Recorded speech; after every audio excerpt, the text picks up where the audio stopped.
ఇక బీహార్లో మరో వంతెన కుప్పకూలింది. ఈ వారంలో ఇది రెండో ఘటన.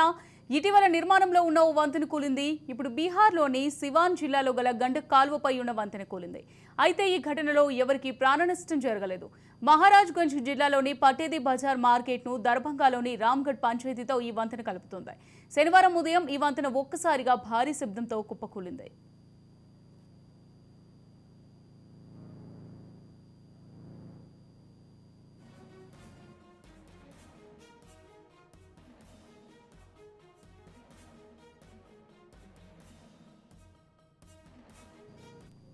ఈ వంతెనపై నుంచి ప్రతిరోజు వందలాది మంది రాకపోకలు సాగిస్తుంటారు. నిర్వహణ లోపం వల్లే వంతెన కూలిపోయిందని, ఇందుకు అధికారుల నిర్లక్ష్యమే కారణమని స్థానికులు ఆరోపిస్తున్నారు. ఈ వంతెన దాదాపు 40 సంవత్సరాల క్రితం నిర్మితమైంది.